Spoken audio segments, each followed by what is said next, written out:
Welcome to the Rat Race to 5 podcast, where we discuss money, mindset, real estate investing, and ways to achieve financial independence. Whether you are a rookie or a veteran needing new ideas for investing or creating side hustles, you're in the right place.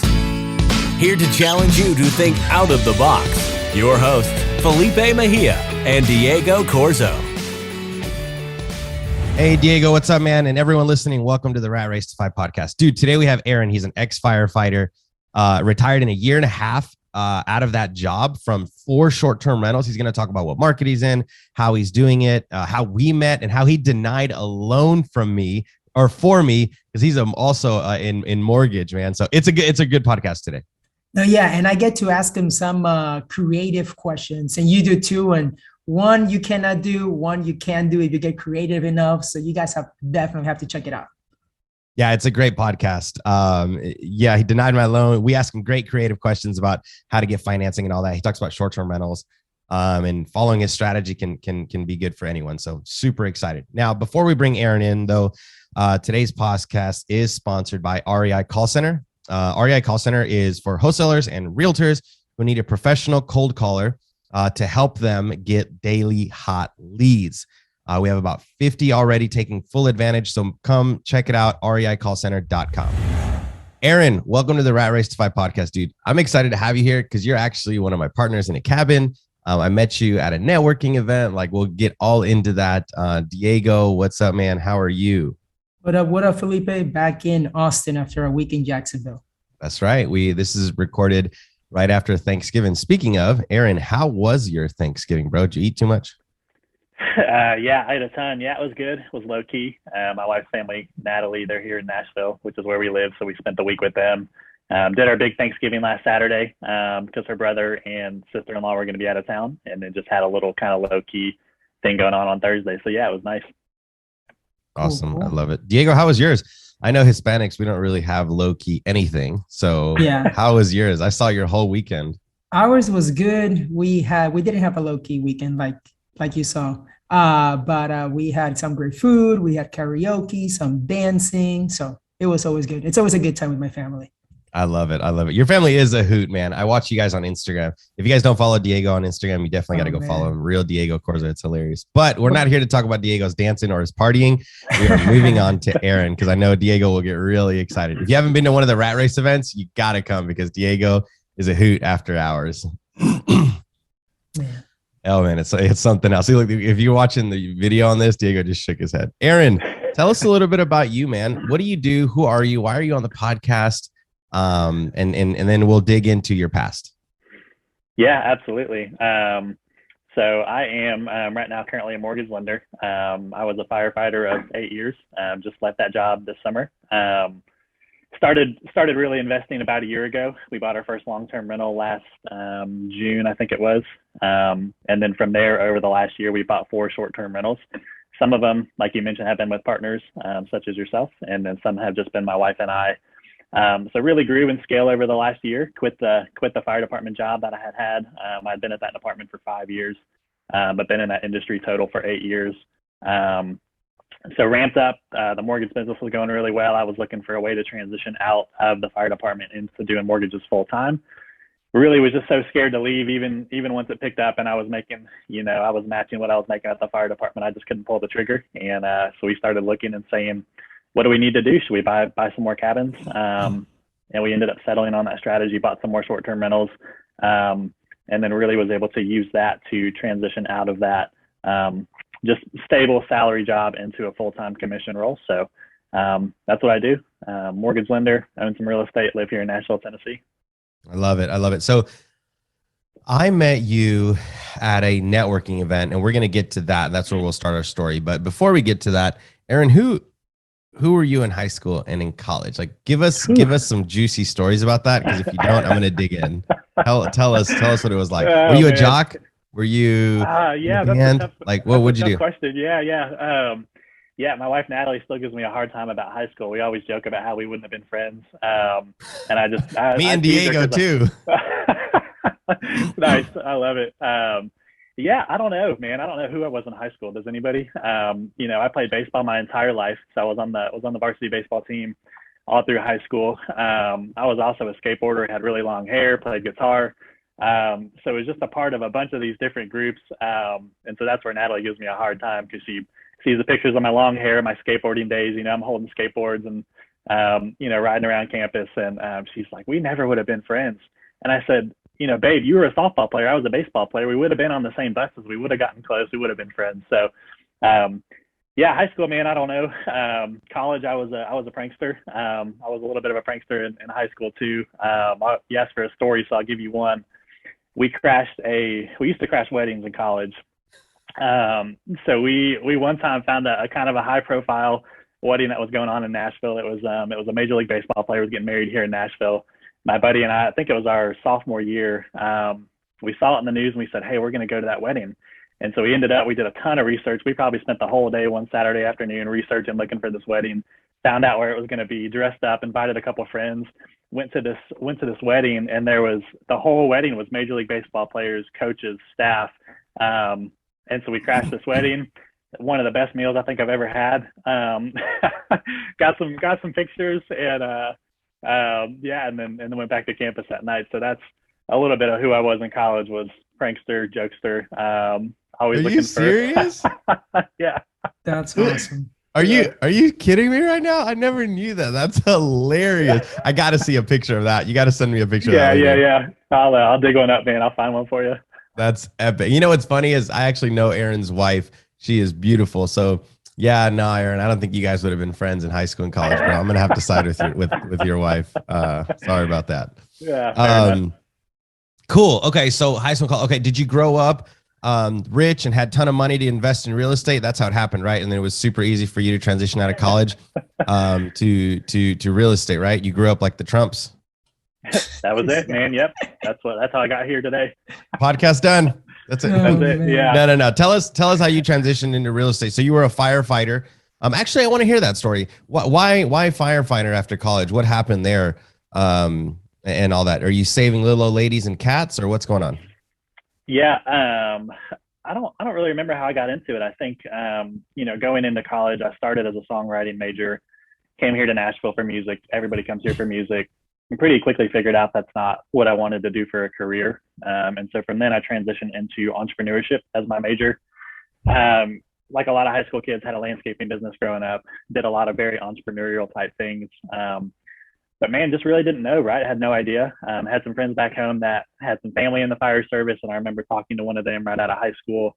Really thought it just sounded interesting, to be honest. So I went over to our volunteer station in my hometown of Cary, North Carolina, talked to the guys, got a feel for what it would look like. And so I think when I went into college, I always had that in the back of my mind of, hey, this sounds really fun. This sounds really interesting. The more entrepreneurship classes I took, it started to make me think that, hey, I don't want to go straight into business out of college. I want to do something fun and unique and exciting. And so, I just thought about it the whole 4 years that I was studying. Ended up applying for a job down in Alabama after I got out of college. And they hired me with no experience and trained me up. I got my EMT license. And so I spent 3 years down there before I moved back up here to Tennessee. Oh, nice. Well, that's actually really exciting. I know like some of the trainings that they do for the fire department, like up the ladders and stuff, like the heights. Yeah, no, that's not for me, bro. Yeah. So, yeah, it's I'm actually afraid of heights too. So climbing the ladders is always a bit of a thrill. Oh, that's hilarious. So go ahead, Diego. Aaron, at what time during your 8 years, right? When did you had that trigger to let me see if there's an exit strategy for me so that I can begin doing something else part-time? Yeah. So I remember one time, and I'll back up a little bit. I remember when I was in college, in the entrepreneurship major, researching different things, saying, hey, what can I do? I remember reading a lot of real estate books, but not really knowing if that was for me. Hey, should I become maybe an agent or should I become an investor? I remember going to a real estate meetup in college one time, had to borrow a friend's car because I didn't even have a car in college, borrowed his car, went to this real estate meetup.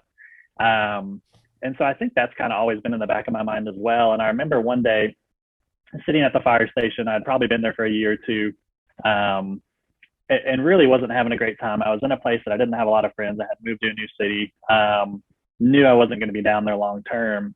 And I remember we had a lot of free time, on certain days. And sitting there one time, I think we were watching a movie, and I was sitting on the couch just kind of going through my phone or my computer saying, what can I do? What books can I read? What is life going to look like for me in the next 5 or 10 years? And just really stumbling upon some good book recommendations. I think Rich Dad Poor Dad was one of them. Read it. And I think that's what really kind of sparked my interest back into real estate. Since I hadn't done a lot of it, read a little bit in college, really kind of forgot about it the first couple of years of being a firefighter, and then started reading some books, started just thinking about it more. So I think it's always been there. I don't know if there was really a moment that I can remember, but I do remember sitting on the couch at the fire station one day, looking, trying to find some ideas, trying to figure out what I was going to do, for the next 5 or 10 years. Mm-hmm. And then what brought you into what you're doing now? Yeah. So I was also sitting on a fire truck one day. Had moved to Tennessee. So the fire is blaring in the back, and Aaron's playing on his phone, finding real estate books. Yeah, he's reading Rich Dad Poor Dad over there. I know. That's right. I'll be there in a minute, guys. But yeah, so I moved to Tennessee. Bought my first house as soon as I moved to Tennessee. This was about 5 years ago. House hacked it, so to speak, for about 3 years before my wife and I got married. So then we sold that house, bought the house we're in now. And yeah, this must have been probably about a year ago. We bought our first long-term rental. It was just a really small, under $100,000 purchase, cash flow about $200 a month. And I remember sitting on the fire truck one day. It was probably about a year ago. It was probably last fall of 2020. We were at the store. All the guys had gone in to get some stuff. I didn't need anything, so I was just sitting in the truck, had my AirPods in, was listening to some kind of real estate something, I'm sure, and started hearing about short-term rentals and cabins and the Smoky Mountains, and that wasn't always an area that my wife and I loved. And so just started really thinking, hey, we're making $200 a month on this one house. I'm wanting to get out of this job. It's going to take a lot of houses to get out of this job if that's the path that we're going to take. So it really just clicked for me that day in the fire truck as I was sitting there in the parking lot waiting on my crew to come back, thinking, wow, even if we get 2 cabins and we can make $500 a month on each, that might be enough to help me make that transition. Because we're really intentional about not living on that entire salary. And so there was really only a small portion of that income that we needed before I quit my job. And so I remember just sitting there thinking, hey, we can do this. So I heard that podcast, did a little bit more research, started thinking, and then that's when we really started looking into Gatlinburg and short-term rentals, and then bought our first one right about a year ago. It was last December when we bought that first one. Right. It's interesting, and I don't want to go on a little rabbit trail here or a tangent, but there's something that I think a lot of us as entrepreneurs maybe take for granted, and that's the mentality that we deserve it or that we can do it, right? So you went over it like, oh, I knew that I could do this, and then you just took action and it's working out for you. But I think even when I started, a lot of people don't feel like they can do it or that they do deserve it because of their upbringing or because in a position they're at. And for those people that are listening that are like, oh, $300 is enough. Like I was in that boat where I believed like that's all I kind of deserved, if that makes sense. And it wasn't until like I looked myself in the mirror one day and said, no, I deserve more. I can do more. I'm not limited to these $300 a month. Like, yes, that's exciting. And if that's what you're getting right now, that's okay. But know that there's so much more and you don't have to follow a rule book. Aaron, I don't know if I ever told you this story, but the beginning of my investment was through Airbnb before I went single family and then back to short-term rentals, Airbnb. I was making like $1,000 cash flow. I was renting out 2 bedrooms in one of my houses as Airbnb. And I read a bunch of books, and the books were like, oh, you should be making $300 to $500 a month cash flow and then just build that up slowly. And I don't know what triggered my mind to stop Airbnb and do traditional rental because I thought that was the right way. Everyone invests differently and you need to find what works best for you. And it sounds like, 4 rental properties retired you from being a firefighter, right? People need to realize that like you deserve more. There's more out there and not everyone invests the same way, which is why I love this podcast because everyone reaches their fire, their goal differently. And I just think it's awesome that you like took action on knowing that no, $300 is not enough. I want more. I want better. And it's okay to strive for that. So kudos to you. And then everyone listening, like, guys, you can do this too. It's not just a gift for certain people or certain, group of people. Anyone can do this. It's fair game for everyone. Yeah, absolutely. I love that. So go ahead, Diego. Oh, well, what I was going to ask is, you mentioned that you bought your first property in 2020, right? Well, correct. Your Airbnb and stuff too. But at what point, so you had your full-time job. At what point did you start doing your side hustle that later turned into your full-time job that you have now as a lender? Gotcha. Sure. So I started doing this back in 2018. So I think I got my license in 2017. Didn't do anything with it. Started working for a company in 2018. So I've been doing this. I think this is my fourth, if I'm doing the math right, third or fourth year doing this. So that first year in 2018, I didn't make a dime. I was working, hustling, calling on people, trying to get business. Didn't make a dime from, I think, March to December that year.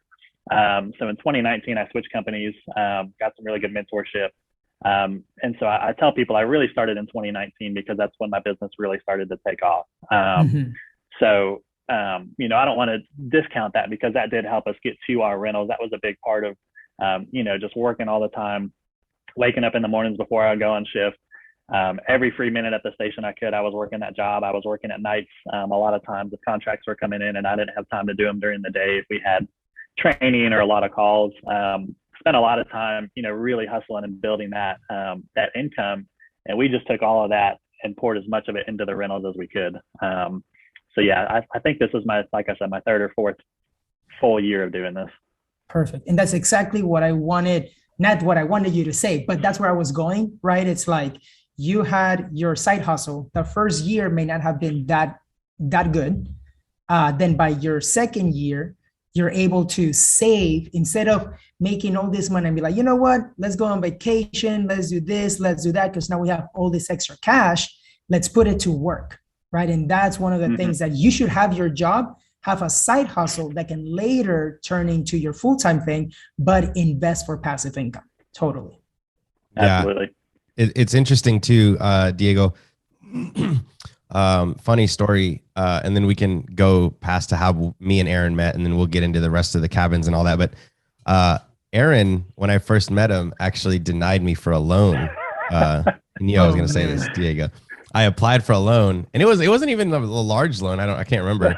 I think I had more like equity and cash than the loan that I was requesting. And Aaron, as a loan, I was like, no, sorry, Felipe, it doesn't work out. And then we came up with the idea of partnering together on buying a cabin. So I want to hear this story from the eyes of Aaron. Aaron, what did this look like for you on the back end? Ooh, yeah. Man, thanks for bringing that up. We try to keep it real. Right. Well, I mean, as you've done a lot of deals. You understand how lending works. A lot of times, with I'm a conventional lender. We don't do a lot of asset-based type lending, where we're just looking at the property, not looking at your income. We're looking at your income, and so there are pretty strict guidelines we have to follow based on income. So, I don't know how much you want me to really dive into that, but yeah, where were you going with that? You can say it all, dude. I don't care. If you're comfortable, I love it. Yeah, I don't even remember how that really happened. I know we talked about the loan, and I don't remember if it was right after that or if it was a couple weeks later, if we just stayed in touch. I don't really remember how. Let me tell the story then. This is how I remember it. I got denied for a loan, and then I tell Aaron, hey, we should what if we partner on one? Are you bankable? And I bring the money, and he was like, yeah, let's do it. And I was like, did I just get bamboozled? No, I'm just kidding. No, Aaron, I have a lot of debt, and there's debt to income. And my tax strategy prior was like save as much money as I can on taxes. And then what I realized a couple of years ago when I was fixing my taxes was That's not the best strategy. And people need to listen to this part. There's a difference between tax strategy and tax saving. And you need to tax strategize for the year going forward, not tax savings for the year going back. Because if all you're going to do is save on taxes, it's going to be really hard for you to get loans going forward. So you need to talk to your CPA about what your strategy is next year before your CPA starts taking out a bunch of tax deductions. So for me, on paper, it looked like I was losing money and I didn't have any income, and I didn't have a huge tax bill that day or that year. But my bankability got hurt because I just deducted everything that I could: my underwear, my pants, shoes, freaking gas, everything. So it looked like I was losing money. Now going forward, I've done it a different way, and I've gotten pre-approval for cabins now pretty easy. But it took me realizing that the difference between tax strategy and tax saving, and those are two different things, and it's a two-edged sword, because you are going to pay more in taxes if you want to be bankable next year. It's the way it works. It's the nature of the beast. It's nothing against Aaron. I'm giving him a hard time, but I understood that. So obviously I give him a hard time about it. But for those who are listening, make sure that you know that your tax strategy is important for your future investing, and you have to calculate that. Like, okay, next year I want to buy 4 rental properties, so that means I need, I don't know, $500,000 in loans, so that you have to be able to prove on paper that that's sustainable with your income, and you don't want to write everything off. So definitely talk to your CPA about that. None of us are CPAs here, but we've done this long enough that we know that that's super important. So that being said, Aaron, can you really quickly talk about the story of how we met at a networking event, and then why that's important for people to like go to these events, because you never know what can happen out of those. Yeah, that's a good point. So we met at a networking event. I think it was at your sister's office. And honestly, man, I almost didn't even come to that event that night. I was tired. I think I had a long day. But I had invited some of my friends. One was a realtor, and another one's a good friend of mine. She's actually a realtor as well. And so I had invited both of them. Yeah, she's great. Her name's Ty. But yeah, I had invited both of them. And so I felt like I had to go, right? I was getting ready to go. I said, man, I'm tired. I want to stay home. I want to kind of hang out tonight. But I had invited these 2 friends, and I said, hey, I'm not going to invite them and obviously not show up. So I think I showed up a little bit late. Ended up, I guess we just started talking. I don't remember how we got on the cabins. I think you were asking what I was doing at the time, and I think we'd either just bought that one or we were in the process of buying it. And so, that came up, and we started talking about loan stuff. And from there, I think we stayed in touch. We had went through the loan process with you for a little bit. And then I think I was going up to Gatlinburg one of those next weeks. And so we ended up connecting over a call or something, and, chatted about it a little bit more. But I think that's super important to your point of networking, getting out there, even when you don't feel like it a lot of times, like I did. Just being around people that are gonna inspire you, encourage you, challenge you, people that are moving in the same direction of you, or where you want to go, I think is very important. And now you've done more deals and partnerships after me, but then you've also done some on your own. And then what does investing for you look like going forward? I know you have short-term rentals. What does investing look like going forward? Are you going to continue to partner? Are you going to do some stuff on your own, a mix? And then talk a little bit about the benefits of investing by yourself and the benefits of investing in a partnership. Sure. So moving forward, we're considering taking on another partner, going down to the beach. I don't think we want to have too many partners. I'd love to, maybe with the partners we do have at this point, we've got one other partner. Like I said, we've got a third that we're looking at going down to the Gulf Shores, Destin market. So it's a partnering on something down there. So I think if we end up making that purchase down in the Panhandle, I guess, I think at that point, I'd really like to maybe just grow with the partners we have, not take on too many more. And I think we do want to buy some more properties on our own. So for the next couple of years, we've talked about maybe buying 1 or 2 additional short-term rentals, and from there trying to get more long-term rentals, because we have the one right now. So maybe trying to get some small multifamilies, and then from there really ramping up, in the next couple of years to some bigger deals, some bigger apartment deals, and some commercial space as well, potentially. So you'd asked about the benefits of the partnerships. So for us, it helped us grow a lot quicker than we thought we were ready for, right? When we met you, our goal for this year was to really slow down, take it easy, analyze, and just really optimize the 2 properties we bought last year, see how they were going. because we just had no idea, right? We were a couple months into our first short-term rental, saving all the cash flow because we were, not sure what that was going to look like really. And so our goal was to pay off the line of credit on our house that we took for that property this year, and then just to watch and see how it went. And then we met you, and now we're sitting here. We bought 3 properties this year. We ended up paying off our line of credit and then drew on it again to buy those properties. So seems to happen when people get around me. They end up buying a lot more than they expected, and they're like, "Oh, wait, what now?" Yeah. So yeah, the benefit is, having good people around you that you can, really build relationships with. They can help you. You can help them. You can scale and grow quicker than you probably think is possible. What we learned was that we didn't have to necessarily save up another 10, 15, 20% to buy a property. We could partner with you, bring a little bit less to the table, and then, really grow quickly. So that's a benefit. And then, like I said, just being able to build relationships with other people that are doing the same thing that you're doing, provide value to them as best you can, and, in turn, really help each other and grow, where you can. Aaron, what were the numbers of that one deal that you did with Felipe? And you mentioned a line of credit and stuff like that. So how did you finance that property, the loan terms, all of that? Sure. So for that one, I believe we bought it for $525. It was off market, did a 20% down investment loan on it. So for us, we had to pull on our home equity line of credit. So I think we ended up pulling the whole initial purchase price and down payment. We funded that, and then Felipe and I set up a partnership on the back end of that. But yeah, we just did a 20% down conventional loan, financed it with our line of credit, and then set up our partnership on the back end after we closed. Okay, and the line of credit, since you're a lender, there's going to be a question that I get all the time. When you pull money from the line of credit, what counts towards your DTI? Whatever you pull, right? So if you have a $100,000 line of credit, if you pull $50,000, you're going to be making monthly payments on the $50,000 that you have pulled. So that's going to count towards your debt to income, whatever that payment is. Is the $50,000 going to count to your debt to income, or the monthly payment of interest going to count towards your debt to income? Correct, exactly. That monthly payment is going to count towards your debt to income.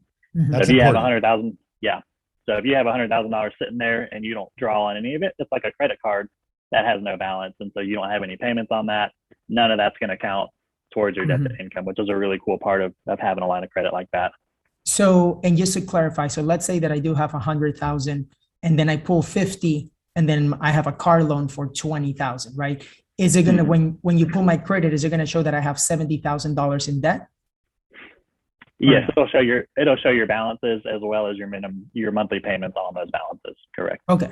Good to know. So in correct me if I'm wrong here, Aaron, and maybe it's per banker, because in some of the loans that I've gotten and they've pulled my P&Ls and like all this stuff, they'll say, oh, okay, well, let's say you make $100 a month.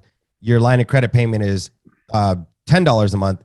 So your income is $90 a month, right? So they count the debt, like if you have $100,000 line of credit, you owe $50,000, but they don't count like the $50,000 as the debt. They say, okay, you have, the payment coming out monthly. So they take that off the top, right?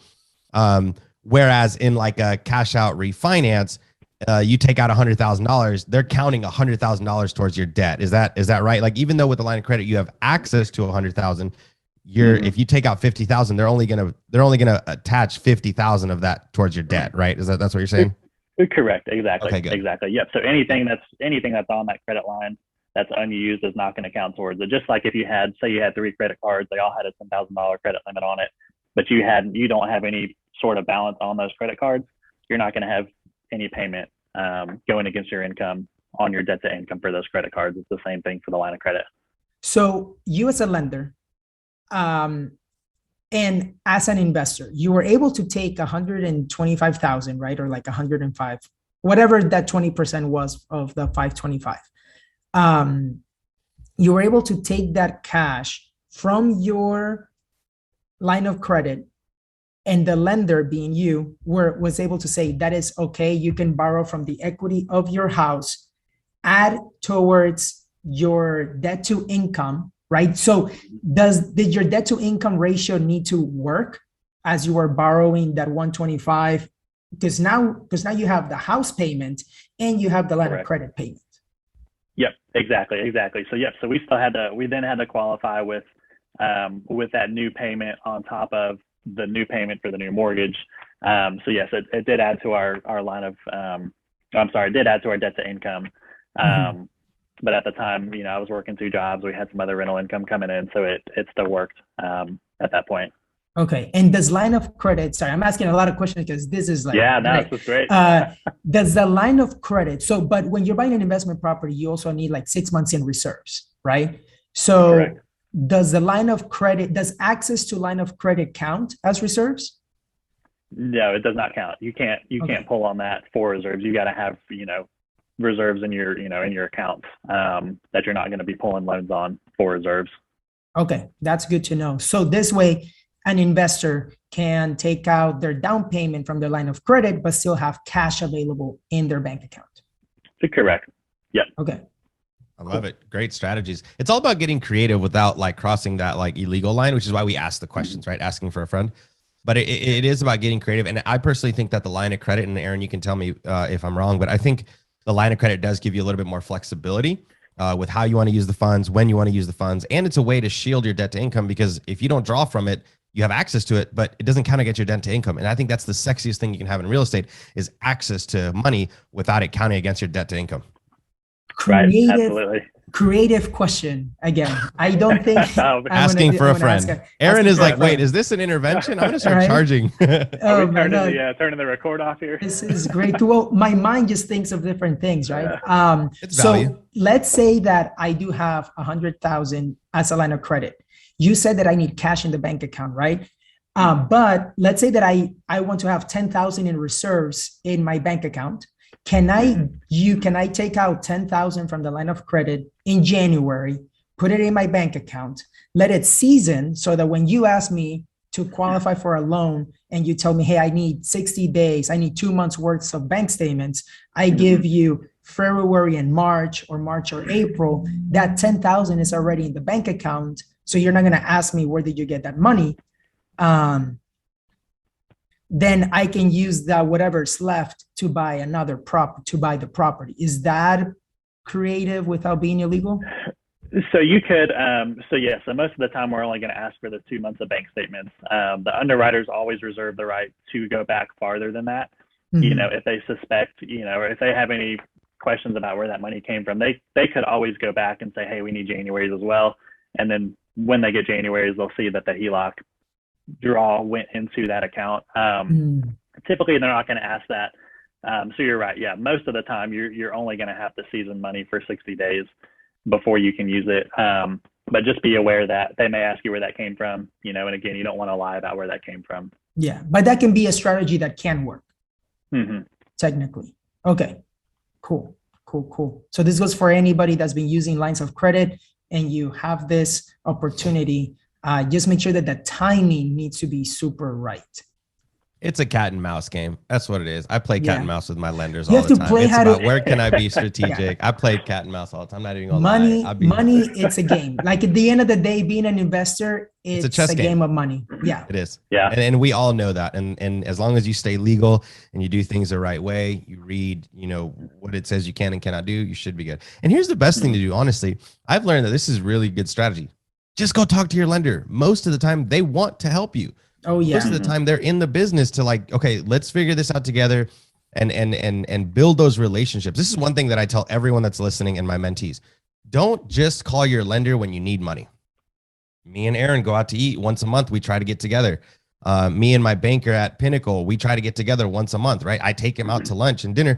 And now he's more prone to answer my phone, answer my texts, my emails, right? Lenders get hit up all the time with people wanting money and they're not prepared. So if you make their transitions or their transactions with you easier, then they're more open to help you and get you through quicker. So just be honest with your lender. Go talk to them. They're regular people just like you. They have struggles, tribulations, and they have good days and bad days. So just go be a friend. and don't just hit them up when you need money. Let's move on. So, Aaron, what does investing look like for you going forward? You told us that you want to get into the stuff at the beach and maybe some more long-term investing. Or do you plan on completely quitting all your jobs soon? What does 5-10 year goals look like for you in that regard? Yeah. So I do like doing the mortgage stuff. I like that it's scalable. I like that I can really build around it. So for me, I think at this point, I'd love to build a team out. I've got some pretty big sales goals that I want to hit over the next 3 to 5 years. So I don't think I see myself quitting this job anytime soon. This is something you like. This is optional for you. And this is a really comfortable spot to be at in your 30s, 40s, and so forth. Yeah, it's great. I mean, it's tough, right? And it's, it can be a pretty taxing job at times, but I like the challenge. I like growing. I like learning about it. I love real estate, all things real estate. And so that continues to help me learn and grow. And, it gives me knowledge for my own deals. So I like that. But yeah, I think, we want to get, like I said, maybe another couple short-term rentals, really get another probably 5 or 6 long-term rentals, hopefully all small multifamilies.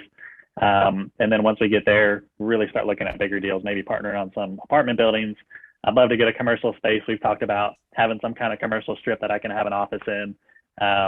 We've got just kind of an off-the-wall fun goal of starting a coffee shop. And so we would potentially put that into that space as well. And then maybe have some commercial tenants depending on how big that building would be. But we want to keep growing, keep scaling, really turn the properties that we have now into businesses, so that they're, we have a short-term rental business, we have a long-term rental business, and really just optimizing those as best we can. So looking to keep buying, keep growing, and really optimize what we have in the meantime. That's awesome. I love it. Oh, cool. So, Aaron, Diego, do you have any other questions before we get out of here? No, I just think like it's really cool, Felipe, that the lender told you no. So you're like, all right, well, screw it. Let's partner up then. If you're going to tell me no, there has to be a way. He did, bro. He was like, no, I can't get you a loan. And then I was like, you want to partner? Yeah. Because in those conversations, I think he had told in the whole time. Yeah, that's what he was wanting. That was his strategy. Aaron's strategy on the back end was to deny me the loan so that we partner. Yeah, and then he's like, "Well, now I know all the cash that you have available. You can tap into." Now I know all your secrets. Oh yeah, let's go. It's like not many, Felipe. I may not know your credit score, but he does. Oh yeah. So yeah, Aaron knows it all. Yeah, and that's kind of the cool thing. If I can add, our other partner, we were also, I did a loan for him a couple of years ago too, and so I feel like all my partners I've been able to. Really get the the view of what their finances look like. Cool. So he's like, I get to check out their finances before I say yes. So he gets into the intimate stuff, bro. He's in your underwear drawer, man. He's like, all right. Yeah, that's right. That over 750 credit score, more than 6 figures saving, enough real estate, in the game for 6 years. Okay, I'll trust it. Let's go. All right, I'll do it. You came to me, man. You came to me. I did. Well, that's awesome, Aaron. Where can people learn, find out, talk to you? Stay motivated. Where can people reach out to you for any help? Yeah, you can Google my name, Aaron Sheats. My mortgage email and phone number will pop up. You can find me on Instagram at Aaron Sheats, or on Facebook. I think at Aaron Sheats Lender is my mortgage page. Cool. Awesome. And how do you spell your name? Your last name? Yeah, it's Sheats. So Sheets with an A instead of 2 E's. Yep. Not with an I. So, that went over everyone's head. Oh, come on. That was too good. Felipe. That's hilarious. All right, guys, we're going to get out of here. Aaron, thank you so much for hanging out with us, man. You're awesome. You're a rock star. Can't wait to see you grow leaps and bounds next year. 10, 20 rental properties. I can already see it. You're going to crush it. Let's go. But we'll talk soon. Thanks so much, Aaron. Awesome. Thanks, guys, for having me. Enjoyed it. The Rat Race to 5 podcast, where we discuss money, mindset, real estate investing, and ways to achieve financial independence. Whether you are a rookie or a veteran needing new ideas for investing or creating side hustles, you're in the right place.